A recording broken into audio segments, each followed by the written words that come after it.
काम को कुछ है, आप मेरे वीडियो में बने रहिएगा। क्या हो रहा है, कैसे हो रहा है, कुछ न कुछ हर दिन रहेगा तो आपको दिखाते रहूँगी। तो आप बनिएगा और ढेर सारा प्यार दीजिएगा। मिलती हूँ आपको थोड़ी देर में। ये आप लोग भी आशीर्वाद मेरे पप्पा की देख लें, कितनी खूबसूरत, देख देख के ऐसा लग रहा है।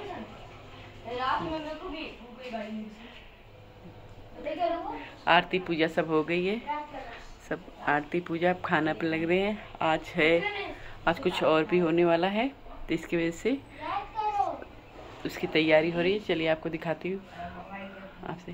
आप बताइए मेरे पप्पा कैसे लग रहे हैं, मुझे तो नज़र ना लगे। देखो सर, ये हैं डुग्गू। डुग्गू हाय करो। Hi guys. और कुछ बोलो। मासी माँ के चैनल को क्या करना है? मासी माँ के चैनल को लाइक करिए, हाँ, शेयर करिए, हाँ, सब्सक्राइब करिए। क्या बोलो? सब्सक्राइब करिए और सबको कराइए। मेरे मासी माँ को सबसे आगे बढ़ाइए। बोलो कुछ ऐसे। ये रॉक्सी खिला रहे हैं डुग्गू। डुग्गू याद है, मैं तो काम करने में और थुआ में बातें करने में भूल गई थी। डुग्गू ने बुलाया, मासी माँ आप अपना थुआ नहीं कर रही, ब्लॉग नहीं शूट कर रहे हो, वीडियो नहीं शूट करना है। तो मुझे याद आया, हो हाँ शूट कर लेती हूँ। अभी मैं लाइट बंद करके दिखाती हूँ। तो लाइट बंद करने वाले इतना अच्छा कैसे, कितने खूबसूरत लग रही है। देखो ये लोग तैयारी में हैं। ये आटा गूंद रही है, ये अपना अदरक सब्जी काट रही है। देखो अभी तक तू तौलियो हटा के ले लो दीदी। ये अपना खाना है, सब तैयारी हो रही है। हमारा एक सब्जी तैयार हो गया, राइस तैयार हो गया मेरा। ये मेरा दाल,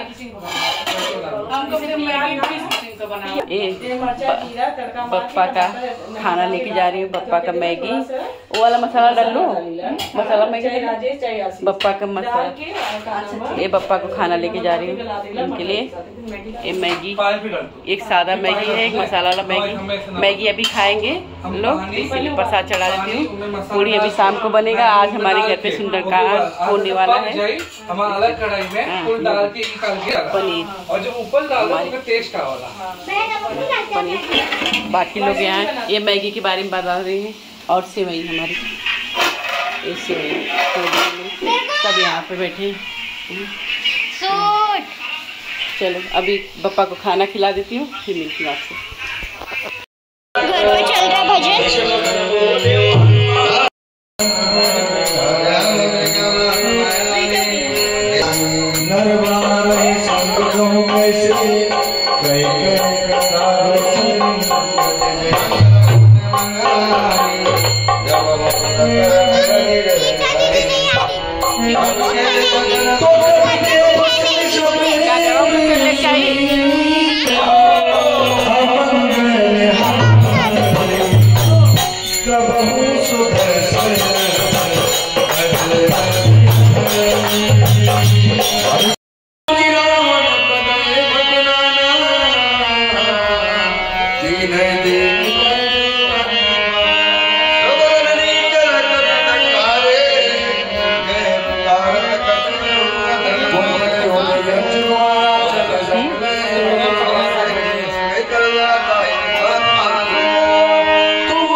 Bye.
खाना खा रहे हैं। समय समय पे याद आएगी। अरे वो सुद्धू मुझसे वाले